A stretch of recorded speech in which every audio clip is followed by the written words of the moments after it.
Welcome to the Wildcast podcast, coming to you from Wildcast Studios with your hosts Adam Lund and Jeremy Boucher.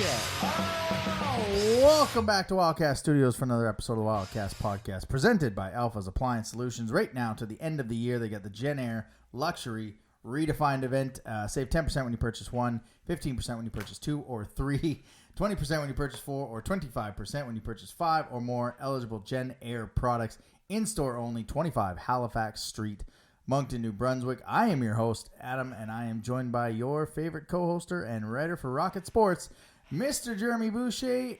Before we started this, sir, I hear you bought every single piece of Christmas item in Canadian Tire. Good Lord, man. Well, I went on there. I was just looking at something for my wife. God rest her soul. And ended up walking out of there with almost $500 worth of decorations. How it happened, I don't know. We won't even be here for Christmas. That's the worst part. Why Yeah, do we Layla need and the I are leaving too. decorations? Yeah. But really, at the same time, this is really the first Christmas in about 10 years that we can actually decorate and present it to neighbors and cars that are driving by. So we figured we'd go buy some stuff. So we bought some lights, bought an inflatable Santa, inflatable snowman, and a bunch of indoor stuff too. Well, Total of $467. Cool. Yeah, we're the same thing. We're going back to Alberta for Christmas, and so we didn't go spend that much. But again, you are the true last family man. But I did let you know that I did buy something for you for Christmas. Oh, you did? I did. Okay. So, not putting any pressure. I spent a whopping like $18 on you. So, well, that's $18 more than what you should have spent on me. But I thought, you know what? You got a new house. I'm gonna get you something nice and small for Christmas. So, just how my wife likes them. Hey-o. Which, I mean, I'm sure at this point the listeners want to know: will the doll make an appearance and a rebrand for Christmas? You know what? It's still sitting on my front step. Yeah. A little limp. You know. Seems to have broken. Probably has a broken back by now. But I've been thinking about doing something with it. I don't exactly know what. I haven't really given it some thought. But I don't know. We'll see. Might dress it up like Santa and throw it on the roof. Actually, just put it like the Christmas lights where she's hanging down, like she's hanging off the roof. That's actually not a bad idea. I like that idea. Just doesn't have to be inflated. Just No. Let the body hang and obviously dress it up a little bit first. So nobody thinks it's a naked person on the roof, even though that would be pretty fun. Although, have you seen those videos where like people do that in the United States and they actually call the cops and the cops show up? Well, and it's the U.S.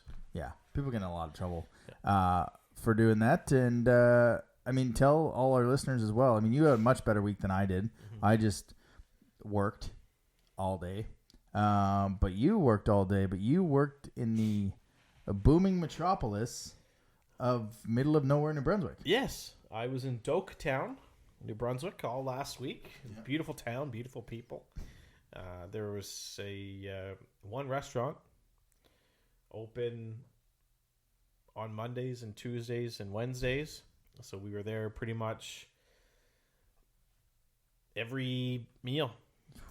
It ended up being, I had a bit of a sore tummy by the end of the week. Did you at least try everything on the menu, like TV style, where you're like, I'm going to get this, and then this, and then this? Or did you just have the same thing over and over again? Well, it's, if you try, you kind of have to try something different on the menu, right? Mm-hmm. It's all part of the experience, honey. Yeah, so the first night I was there, I was feeling, a big juicy burger, right? And so I ordered a bacon double cheeseburger, and it was like this high. It was a pretty nice sized burger. Yeah. But I asked the waitress, "Can I add pickles to my burger?" And she said, "Oh, sorry, we don't have pickles." So I was like, "We have deep fried pickles as an appetizer." Yeah. And she's like, yeah, that's just an appetizer. I said, so I can't ask for you to add 2 deep fried pickles onto my burger? And she said, oh, I'm sorry, we can't do that. Well, can I order the appetizer, deep fried pickles? And she said, yes. I said, great. So I got my burger and I got my pickles. I'm a big at the same time, or at the same time. So they didn't bring the pickles out to let them get cold. No. So she clearly didn't catch on what you were doing. No. So I took 2 or I think it was 2 or 3 of these deep fried pickles and put them on my burger. Right. And then suddenly this burger like that was like that. And she came around and she said, how's food? It's great. I got my pickles on the burger. What do you mean? I said, I put my deep fried pickles on the burger. And she said, oh, well, geez, I should mention that to the chef. I said, well, it's not rocket science. Yeah. I mean, if you want pickles on your burger, right, just order deep fried pickles and put them on your burger yourself. And she's like, oh, maybe that could be a new menu item. If I didn't have pickles on your burger. So anyways, great time. Great spot. There was one pub on the Thursday night that we went to called the Lower Ledge. The only pub in town where you can actually get a drink with your meal. When I say drink, I mean, drink beer. Yeah.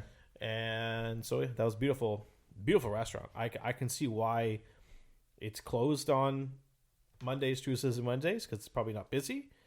But this place I think would be a very happening spot in the summertime. It's right along the river. They've got a beautiful patio with some excuse me. What are they called? Picnic tables. Right. Where you can do some outdoor dining. Really, really nice spot. Doketown, underrated town. Beautiful gift shop there. I spent like $300 on Christmas decorations there, not including the $500 I spent today. So put it all together, about $800 in Christmas decorations in the past week. And you're not going to be here to enjoy them on Christmas. No, it's true. So, we'll see. Oh, man. All right. Well, that for all of our fun during Christmas and while we head to Alberta and Ontario, respectively, don't forget, you can follow us on all of our social medias. Twitter, Moncton Wildcast. Instagram, Wildcast Podcast. TikTok, Wildcast Podcast. And, of course, like and subscribe here on the YouTube. Click the little bell. You'll know when all these podcasts are coming out. We might go back to the lives there, but I had kind of a fun time doing it on Instagram. So we will see how that goes. Let's get to some news and notes from around the queue. News and notes from around the queue. So we had some coaching milestones in the queue this past week. Yannick Jean is now the second most winning head coach in the queue. I swear I can read, everybody. I swear I can read. I promise I can read. Seriously. That's 3 of the symbol of the Griswold family Christmas. Yeah. Yeah. Holy shit, where's the Tylenol? When I learn to read, everyone, you look out. A couple coaches got some milestone wins, as Yannick Jean is now second most winning head coach in the QMJHL with 570 victories. Jim Holton got the victory over us, which now gives him 300 wins. I believe Louis Robitaille just got to 250 on Monday with Cape Breton. So congratulations to them. We Team White won the U17 gold medal with Caleb Denoyer, Richie Thibault, as well as 5 Q players: Cole Chandler from Shawinigan, Mattia Nobert from Blainville, Emile Goutet from Chicoutimi, and Alex Wang from Chicoutimi as well. Josh Fleming was named Scholastic Player of the Month for October. Nerd. And the QMJHL Team of the Week, or the Mooseheads Team of the Week, I guess you can call it. Vidicek, 3 games played, 2 goals, 4 assists. Repchik from Drummondville, 5 goals, 2 assists, 3 games played. Jordan Dume, who is now the franchise leader in points in Halifax, which if you'd have given me 100 guesses, I never would have guessed that player would lead the franchise in points with all the names that they've had that have ended up going to the NHL. So the names that they've had were 2 or 3 season players, right? Yeah. Brandon Benedict was 16, 17, 18, 19, 20. right? So let's say Connor Garland. Connor Garland came here mid-season at 16. He was here at 16, 17, 18, 19. You put up points like that every year, you're going to be a top scorer on your franchise, right? So, like, it'll be a while before someone comes and breaks the numbers that Dumé's putting up in Halifax. Oh, yeah, because what is he at, 303, I think it is? It's going to be a while before they get a player that puts up numbers like that. Yeah. I mean, he's clearly going to be over 400, and, it's going to be, because he's, a 3-year player? Yeah. He did that in 3 years. He was 16, 17. 4 years, 3.5 years-ish. Yeah. So it's going to be a while. Yeah. So he had 3 goals and 4 assists in his 3 games played. For the defenseman, Alex Bernier of Baie-Comeau, 1 goal, 3 assists in the 3 games. David Morvik, 4 assists in those 3 games. And William Rousseau, 2-0, a .967 save percentage, and a .76 goals against average. So basically just unbeatable right now for the Huskies. The player of the week, shockingly, was Jordan Dumais of the Halifax Mooseheads. How many times are we going to say that this year? Over under 4 or over under 7 more times. Is what? It's very possible. 1, 2, 3, 4, 5, 6, 7. There's 22 weeks left in the season. So if we take the over under at 10 and a half, are you taking the over or are you taking the under? I think they'll get tired of giving it to him. I'll probably take the under. Yeah. I was like, it'll be easily over that. And then I started looking at the amount of weeks left, and I'm like, it's going to be gone over Christmas for a while. So they'll have to give it to somebody else there. So, I would think in the next 20 weeks or so, I'd probably say 7 more times. So I'd take the under on that as well. That's kind of the quick news of the week. Let's pivot. You want to get to a guest? Yes, please. All right. Let's get to one of our guests. View from the other bench. Well, I mean, we have the Monctonian tournament coming up this week, and we've got some tickets to give away. So we thought, what better person to help us preview the tournament and talk about the host Rally Moncton Nissan Moncton Flyers than head coach John DeCourcy. Mr. DeCourcy, first of all, thank you for taking the time to do this on what's probably a hectic week. Welcome in. Hey, thanks, guys. I appreciate you having me on, and we appreciate the support for the Monctonian. So I guess my first question so far, teams 9-3. You stumbled a bit this past week, but I guess just how would you assess, the first third of the season as you get set for a tournament like the Monctonian? Yeah, we're fairly happy with where we are. I mean, the goal is always to get better, and you want to improve every game and continue that way throughout the year. We've had a couple of losses our last 2 games, but I think we had 50-some shots in favor in the last 2 games, and so we've had some trouble scoring, or you've run into a good goalie. So we won't, we won't put everything on that. But I think we feel good about where we are, and the Monctonians, it's a fun time of year. It's a great measuring stick to see where we are. You get to play the other teams, top teams in Atlantic Canada, so it's a good benchmark to see where we're at this time of year. Just one follow-up for me on that. You talked about playing other teams. I've always said as we lead into this tournament when I do the color with Mike. So I want to ask you, I guess, finally, do you find it a disruption in the middle of the regular season games when you're so focused on playing these games, working towards the Atlantics and obviously the national championship? Or is it just another challenge to get these players ready for the next level when you got to go to the Monctonian and then the Ice Jam in Nova Scotia? Well, the thing about playing tournaments is, like you mentioned, to get to the Atlantics, the Atlantics are a tournament format where you've got to play 5 games in 4 days. If you get to the TELUS Cup, it's going to be 7 games in 7 days. Right. So this gives us an opportunity where, we can play 5, 6, 7 games over, 3 or 4 days. And it sort of gets you ready to do that as opposed to just playing a couple of games a week like a normal schedule would allow us. Right. Yeah, looking ahead to the Monctonian, your tournament kicks off Thursday night against Central Ontario, and then Friday against Seminaire Saint Joseph, Very Or, and then the Sydney Rush. What can you tell us about the teams that you're about to face? Yeah, usually the Central Attack, they're a team that Central Ontario, kind of in the Pembroke area between Pembroke and Oshawa, kind of take in a big geography there. And they'll, in Ontario, a lot of the, the top 15-year-old kids will play U16 hockey, and then the under 18 teams, they'll end up with a lot of 16 and 17-year-olds. So we would expect the team would be a little bit older. And, we've played those Ontario teams quite a bit over the last number of years at the Monktonian. So we would expect them to be, certainly a really good team, and we'll be in for a tough game on Thursday night.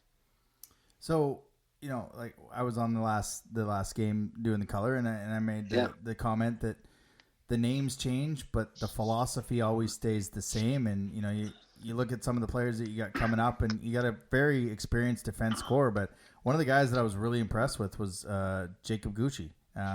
Big size, speed, does all the little things well. Just kind of talk about him playing and finding his role in what's a pretty veteran decor you got there. Yeah, we've had 3 defensemen returning this year, which was a really good start. And then, we have Caleb Sear, who was with the U16 Thunderbirds last year. And then, of course, Zach Gill and Jacob Gucci were the top 15-year-olds coming up. Gucci is certainly, a guy that's going to be one of the guys that scouts are going to come to see this week. All right. Like the high-end 15-year-olds are the guys that, scouts are looking for, and they're undrafted, and they'll be eligible for next year's draft. So he's a kid with size, good skill, and when you have size and skill, like that's what everybody's looking for. Yeah, and, exactly. he's really good at getting pucks to the net. He's got a good shot from the point, and he finds a way of getting pucks through. And he's going to be an interesting player throughout the year for us. You brought up Zach Gill. Obviously, you've had the pleasure of coaching Dylan and also Spencer. Three quality kids. What's in the water over there in Riverview to, for three kids like that of that quality to come out of such a small town? Well, number one, it's like to get 3 right-hand defensemen like out of one family. I mean, tough that's to find. Home, right? That's an anomaly, but they all seem to follow each other, and they all seem to get better.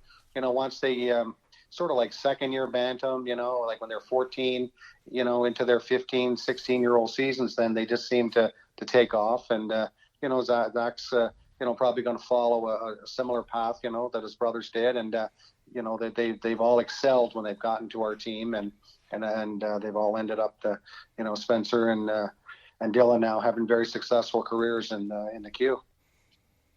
And I've got to ask, we've seen you at, Wildcats training camps helping out, and you've been around with the Flyers for a while. How close have you come to, making the jump to the next level? Well, one of the reasons I go to the Wildcats training camp, really, I've been fortunate enough to, they allow me to hang around there for the last 4 or 5 years. And I really do it. Like guys like Dan Lacroix, Josh Heptich, Richie Thibault, some of these guys have got, especially Dan, Richie, they've worked with NHL teams and pro teams, and Josh has a lot of experience. So it's just good to hang out with those guys, to see how they do things. How do they think about hockey every day? How do they evaluate players?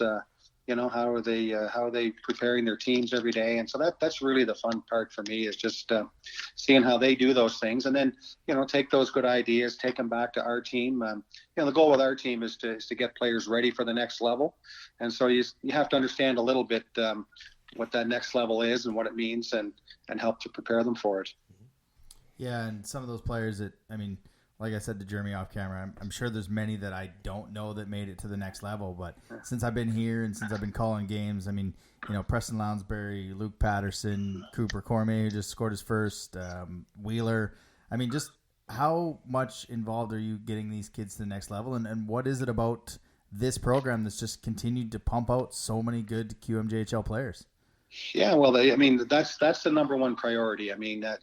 It's fun to win, and when you have a team, it's a team sport, and you're trying to win. But it's the winning helps these players. You try to put them in good spots, and when you play in big games and big moments, and it's those are the things that prepare them. If you're done playing hockey in February because you're out of the playoffs in the first round, or that kind of thing, well, your players. That's not the best thing for them. If you're playing long stretches, you play in the Atlantics, you get to play in big games, and those are the things that help prepare them for the next level. And, if you're drafting at the Q level, you're trying to build a winning program, then you want players that are winners, players that have come from good programs. And that's that we feel that's what our role is to get them ready and and to show them what it's like. And whether that's we have strength and conditioning coaches and nutritionists and skills coaches and goalie coaches and lots of different folks that we put in place. The success of the Moncton Flyers, it's a couple of things.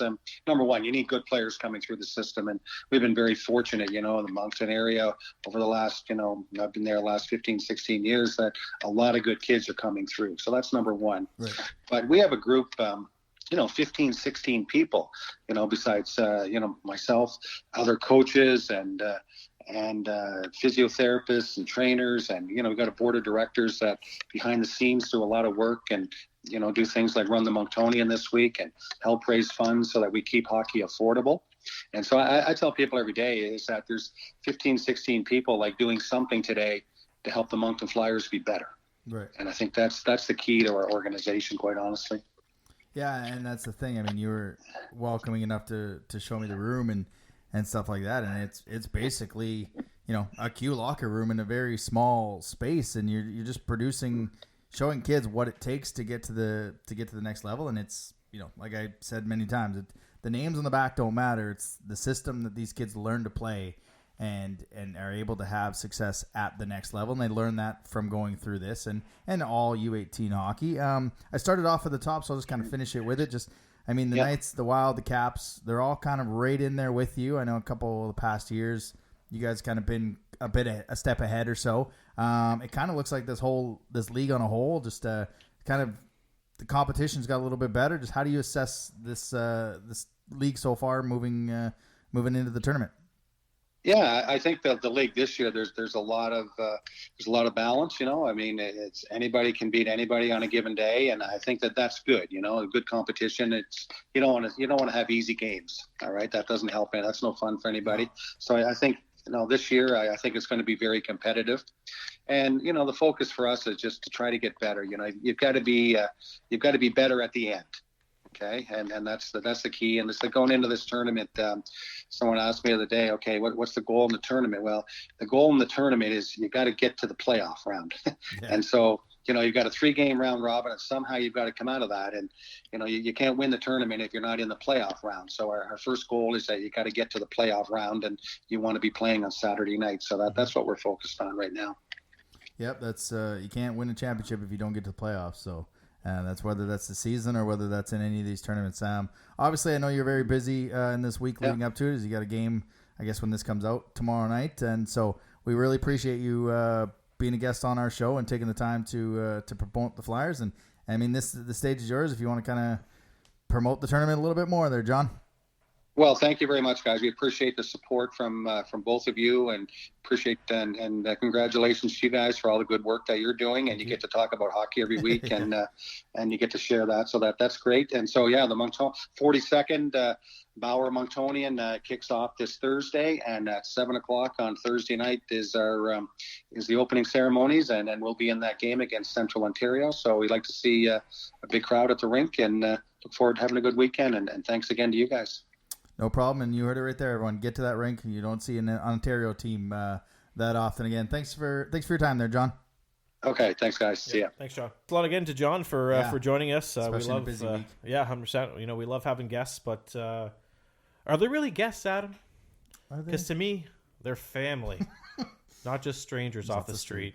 Yeah, no, that's exactly it. And like I've said many times, I mean, when I do the color with Mike, like, it just doesn't matter the names. They play the same way.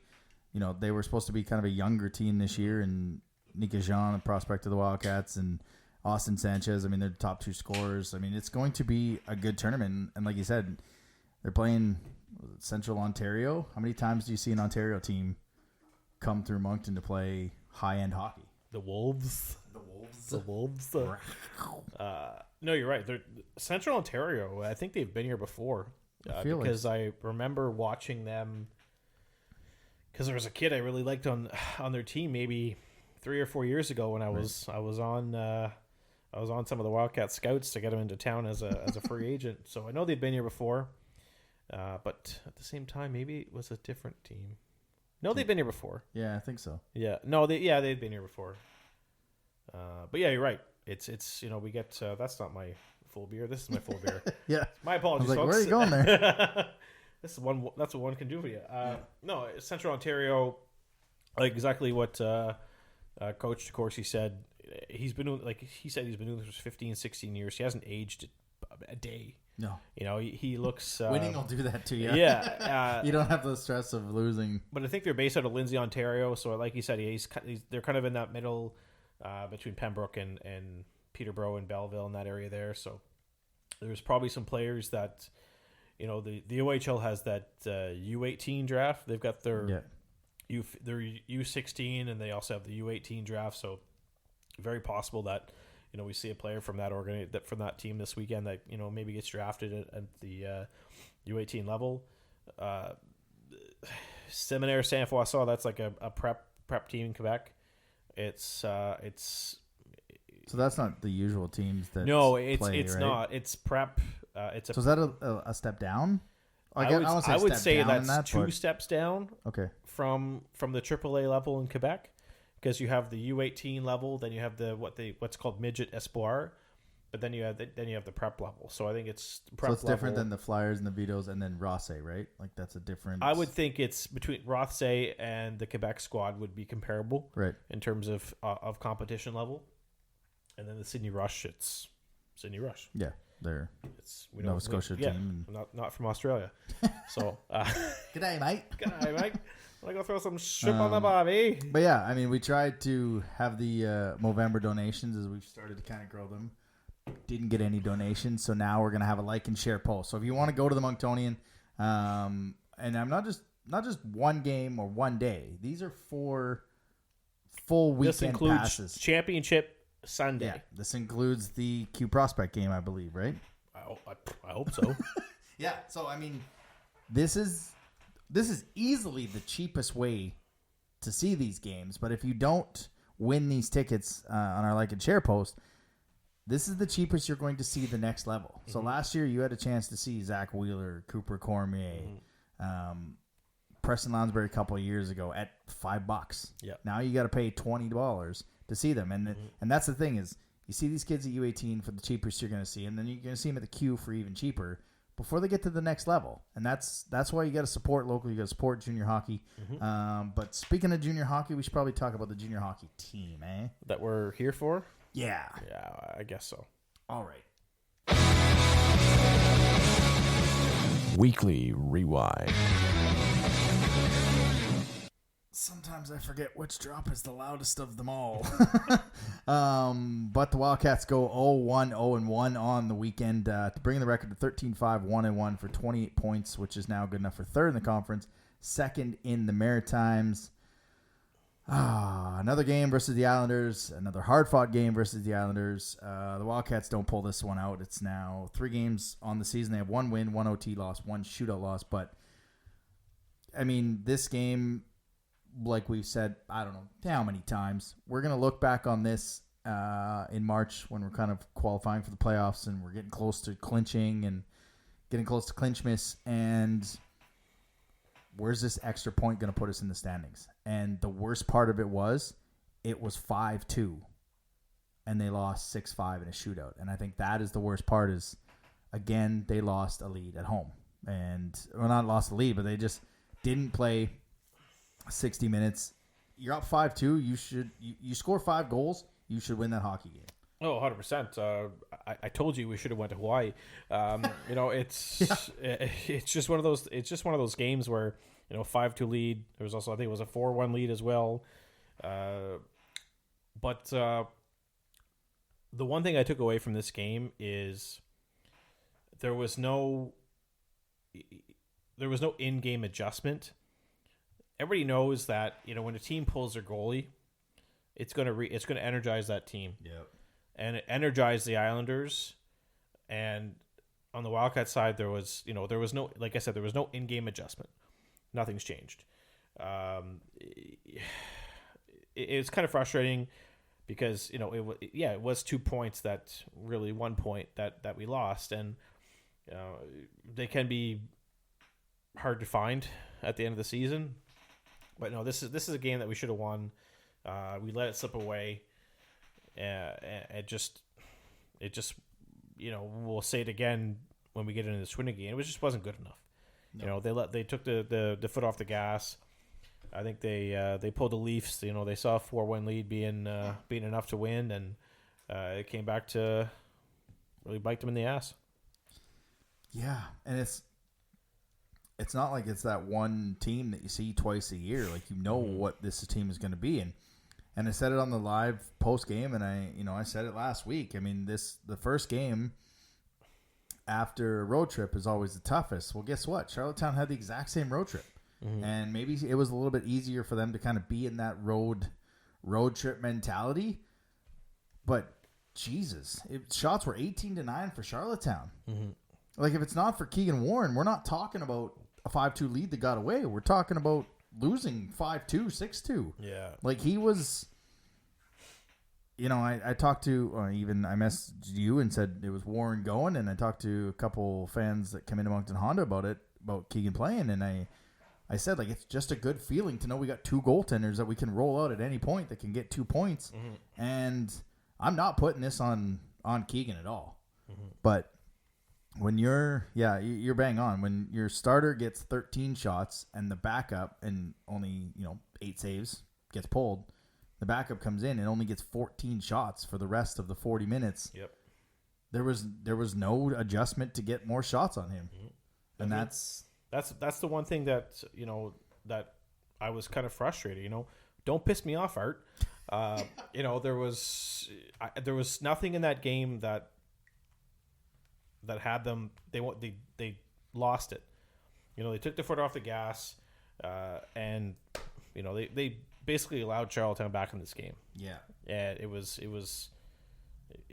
frustrating to watch. There was I think if you ask anybody, they'll say the exact same thing. Is there a plow going by? Oh, it's an airplane. I was like, why is a plow going by? For those watching on YouTube, you'll probably hear, but you'll both see Jeremy and I just kind of have this confused look on our face because we're like, I'm thinking, do you hear in your headphones what I'm hearing in my headphones? What the hell was that? Yeah, I thought it was a plow, but I had a lot of help with Jack Daniels. Yeah, you have. I mean, the MCL line, again, I don't know how many weeks we're going to come on here and talk about this line, but they had 7 points in that game. As of right now, in the past 4 or 5 games, other than the Ren game where nobody got points, they're like 18 points for that line. Like, just give them top line minutes. Yeah. It's not going to matter, but just put them out as the number one line. And you saw it on, in most of the situations against Charlottetown, they got a lot of repeat, like double shifting, and he kept putting them out there because they just kept putting the puck in the net. But yeah, it's just a tough one. We're gonna look back on that one and wonder where the point went. And you look at that one, you go to Sunday, worse. How can they get any worse?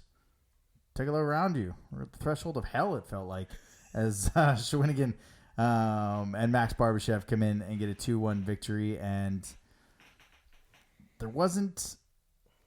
Richie said it right on the post game, like, not good enough. No. I asked him what his thoughts were. Not good enough. Thankfully, he didn't drop my $20 USB mic that would have shattered. Mm-hmm. But it was basically that's exactly how that game was, and I don't know when this team played 60 minutes at home. They do it on the road, but I do not know the last time this crew played 60 minutes at home. And that's becoming a problem. The start times are becoming a problem. They got scored on 20 seconds in against Charlottetown. They weren't ready to go and got outshot 17 to 8. So math-wise, that's not good. Being outshot 18-9 in the first period and 17-8 in back-to-back home games. Mm-hmm. It's just not. When was the last time they played 60 minutes at home? It's a good question. It's tough to really look back at this guy. Yeah, that's the cat. She's sad. I'm like, we could easily make this super easy right now. 60 minutes at home. 60 minutes at home. When was the last time they played it? Good question. Yeah. Good question. Like they have stretches, but yeah, you're right though. The start times have not been there. I mentioned that to you right away at the game against at Shawinigan. They were flat, right? Like if a game starts at 4 p.m. on Sunday, be ready to play at 4 p.m. on Sunday. Yeah. If the game starts at 7 p.m. on a Friday night, be ready to play at 7 p.m. on a Friday night. Don't show up at 7:20. Don't show up at 4:13.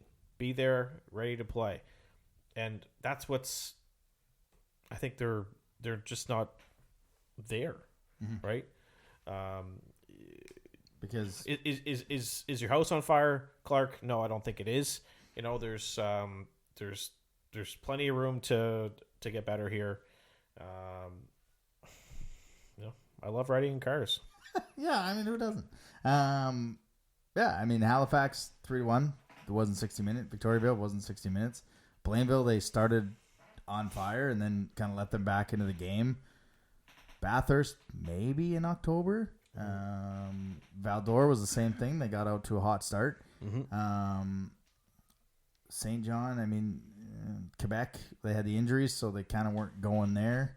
But, I mean, this is the third game. I think the third game of the past 4 Sunday games, Blainville, Gatineau, Val-d'Or. I think Blainville, Val-d'Or, and Shawinigan were the only 3 that played on 3-3. I think Gatineau had a break in between. And this, like, I truly believe that Shawinigan was not losing this hockey game for Barbashev. The old put $20 on the pin in the room, like, we're not losing this game for Max. I truly believe that, and they kind of played it. And I mean, the Steinman had a penalty shot. They had a goal called back, and they still just couldn't find that next momentum. I mean, they had a 5-minute check-in from behind. Thank you, Q, for calling that. That's just should be a standard. If you're going to get rid of fighting, is what it is. That's been my take all year, whether it's another player or a Moncton player. 5 in a game, hitting from behind, you'll see that hit from behind stop being assessed. Yeah. But, man, it's so frustrating. They get the 5-minute penalty. They kill the 5-minute penalty. Yeah. And can you hear a pin drop? 30 Shawinigan fans are louder in the building than 4,000 Moncton fans. And maybe that is part contributing to this team not being ready to go at home, not being able to start on time. Maybe we got to take it from the Moncton Magic and everybody stands up, cheers as loud as they possibly can from the puck drop to the first whistle, and just gets the energy in the building going. Something, I don't know. Well, when the team's not giving you much to cheer about, that's true. It's tough. True. It's tough to really give you something to cheer about like that. But a 5-minute kill, that's pretty big. That's pretty big for them. It is. That's one of those momentum things where if the crowd gets going, the guys get going. Now, there was 16 seconds left in the first period when it ended, but still. You go into the dressing room and that should be the first thing it mentions. We just killed off this 5-minute penalty. We didn't give up anything. This is our chance to get back in this game, right? Change the momentum. As much as Connor Trenum, as dangerous as a hit was, I'm sure he didn't want to leave the game that early. I think the last thing he wanted to say was, eat my road, red liver lips. It's he's a 20-year-old that probably wants to play in that game. Unfortunately, that's not the case. But anytime you kill off a 5-minute penalty, that should be a bit of momentum. But no. But you finally get a goal. And you can see things are starting to change. The energy comes. Yeah. And then somehow you leave a guy in front of the net all by himself. Yeah. With 17 seconds left in the second period. One of those late goals. That kills it. Yeah.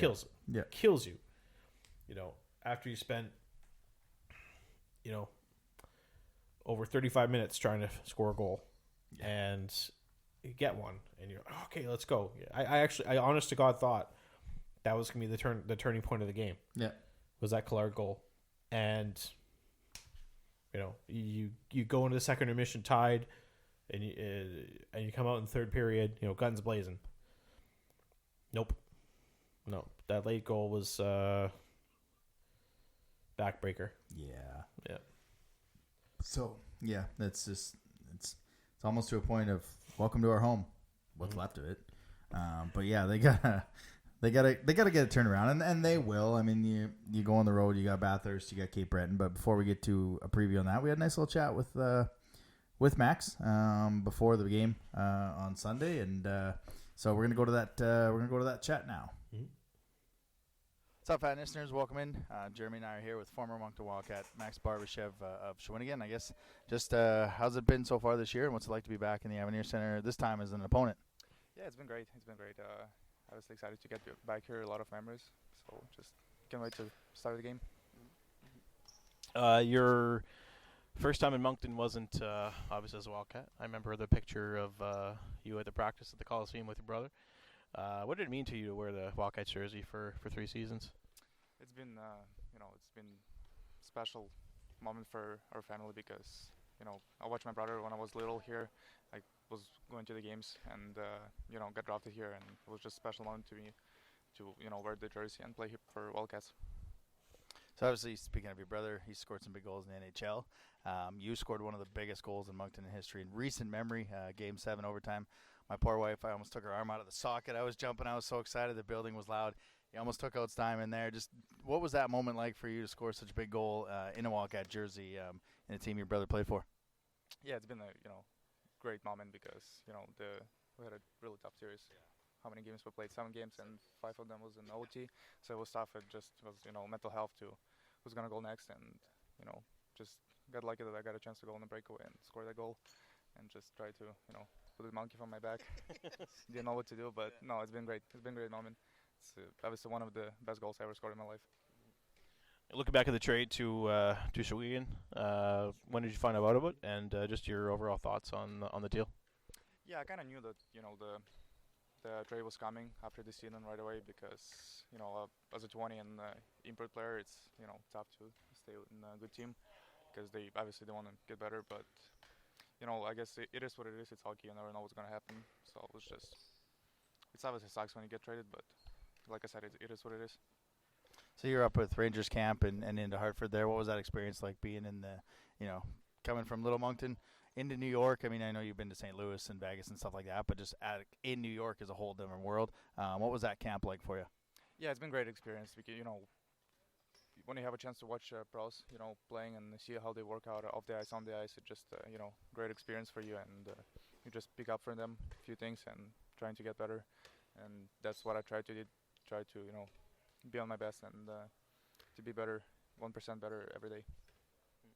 And look at your off season. You obviously got to go to Vegas to see a bit of a celebration. What was that like for you, getting to see your brother win another cup, and I guess the overall experience in Vegas during the parade?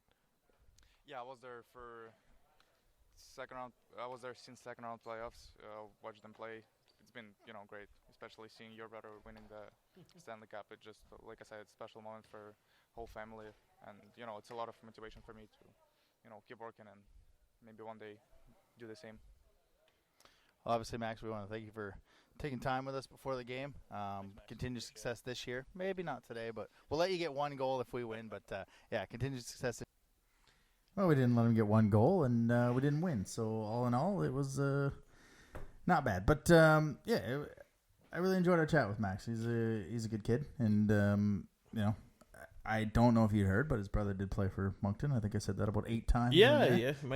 Might have mentioned that a couple of times. But looking at his game on Sunday, I don't want to take anything away from him, but it didn't seem like the Barbashev that we got to see in Moncton. And you see him out there on the ice, and the first thing that came into my mind is are you out here for a reason, or are you just supporting the family? And it's I didn't see Max Barbashev on the ice. No, there were little hints of it every now and again, but yeah, there was a couple moments late in the game where we had a chance to maybe get an insurance goal against Steinman and got stopped by Steinman and had a little little word with him, but I didn't see that Barbashev. I didn't see the Max Barbashev that we've seen in Moncton for 3 seasons. Is that just nerves? Is it where am I playing? Squirrel. There was nothing was there. Yeah, it's and how much of it was playing 3-3, right? Well, that's it. Yeah, there's that too. But yeah, there was some definite little spots of Max, and just like Schwinnigan was not going to lose this. I'm sure guys that played with him for 2 years weren't going to let him be a difference maker at home, right? Mm-hmm. They were gonna try and do what they could, and do what they could to kind of stop him. But I guess now you look ahead, and you've got Moncton, you've got Cape Breton on Saturday. We're not going to go through each game and preview them, but this team's 8-1-1 on the road. That's what they do, and I talked about it a little bit ago about how they're playing in front of a quiet building, and maybe that's the reason they're not. Well, you're playing in front of quiet buildings on the road, and you're getting it done. So I don't expect them to not come away with 4 points. But what do you want to see from this team? Well, when the puck drops in Bathurst at 7 p.m. on Wednesday, that's one. Is it plugged in? Yeah. That's hallelujah. That's what I want to see. Are they going to start on time? That's what I mean when I say is it plugged in? Start on time. Yeah. Let's get going and get the wheels in motion here a little bit. And but against the Bathurst game, you don't want to take him too lightly. Because that Rollins and Bobby Orr, like those guys can they're, even though it's Bathurst, they're not too far off the scoring lead. They're up there. Luke Patterson got a goal. Luke Patterson did get a goal. I saw that. Finally got the monkey off his back. Yeah. He's starting to pick up his play ever since we name dropped him on the show. Imagine that. Not a big deal. That's the thing. You can't take these teams lightly. It's Bathurst. Don't go in there thinking it's 2 points. If you get a 4-1 lead, don't take your foot off the gas. Go make it a 7-1 lead. And that's the same thing about Cape Breton. Cape Breton's going to want revenge for us going in there the first 2 games of the season and getting those 2 wins. They're going to want to get some revenge for those losses. So don't expect an easy win out of either of these games. No, and we're going to get Denway back. I want to see how these lines work. Obviously, are you just going to plug the lines in the way you had it before the injuries, before Denway and Carrier kind of took off? I want to just look and go, here's the heart. I want to see that. Mm-hmm. You look at the Bathurst game, by the time they play, Bathurst could be 2 points behind Moncton. Yep. They're at 20 points right now. They got the victory. It's 22. Feeling 22.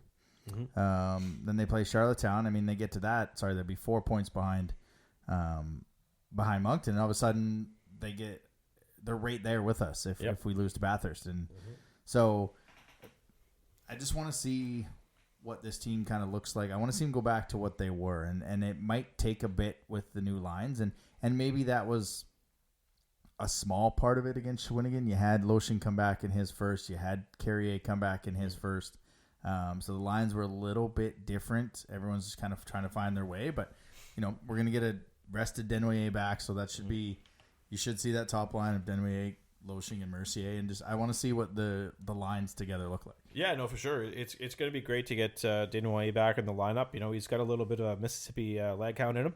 Yeah. The mood catches him right. He'll grab your leg and just go to town. Yeah. And that's it's going to be great to have him back in the lineup. It's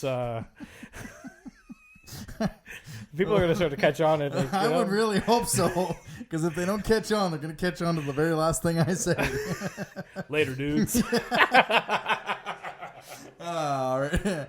Yeah. Are you ready for everyone's favorite part of the show? Why not? You probably expect to see both goaltenders, 1-1, or you just think Steinman gets both? And I kind of like what they're doing. They've as much as I might joke around about it, it's that whole prospects game, and you never thought Keegan Warren could play in it. We looked at the amount of goalies that were And up for it, and he's got a chance. There's not a lot of CHL goalies that are on that list. No. So he's got a very decent chance of being one of those 4 goalies selected for that game. So you got to keep playing him and getting him his starts and getting him noticed by Central Scouting. Because I got to say, it would be some damn embarrassing. Yeah. As an organization, if we have a top prospects game in our backyard and we don't have a player from our team in that game. Yeah. And at this point, as much as I want to say that the scouts are sleeping on Alex Mercier, which I think they are. He's had a tough couple weeks. He's had a tough couple weeks, and this is where you got to start playing. And there was a lot of scouts at that Charlottetown game. But yeah, I mean, Keegan's 4-2, 3.1 goals against average. He's brought that down since that one game against Drummondville that nobody showed up. So we don't even fault that. But yeah, I mean, like I said off the top, I like the fact that we have now 2 goaltenders that we can roll out. And, we said it earnestly last year. There were some nights where it looked like the team played different in front of certain goaltenders, and right now they play the same in front of each goaltender. And I think that'd be a very cool story for a 14th round pick who was selected, went to Germany, went to the MHL, and now kind of gets himself into the top prospects game. And like I said, there's 4 or 5 goaltenders, and the way he's going right now, keeps going the way he is. He has a very good chance of not just representing the Wildcats as they hosted the thing. Let's give it to him. Like actually earning that opportunity. And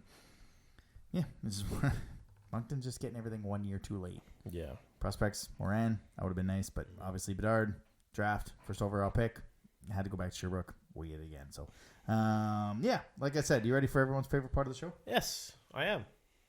Murray Realtor, buy our house from him. Stick tap of the week. Well, Adam, I gotta say, I love it here. What? I love it here. You don't gotta put your coat on to go to the bathroom. Your house is always parked in the same place. Yeah, that's true. It is. It is, yeah. But speaking of that, I grew up with my grandfather in World War II. And so Remembrance Day has always been, pretty special to me. It's a day that, that we get once a year, but it should always be a day that we remember. And with my daughter in swimming lessons, I was a bit surprised to see that she had swimming lessons on Saturday, with it being Remembrance Day. Right. Because what also was on Saturday was Truth and Reconciliation Day, and those lessons were canceled because of the holiday. Right. Well, they weren't canceled on Saturday. So I was like, okay, we'll let it go. So we went there, and her lessons actually start at 11 o'clock. The 11th hour, the 11th day of the 11th month. So I'm like, why? Okay, it's Remembrance Day. It's a holiday. Why are there lessons? So I was kind of, a little annoyed when I found out that, okay, there's no lessons on the National Day of Truth and Reconciliation, which is a holiday. Yep. I understand that. Right.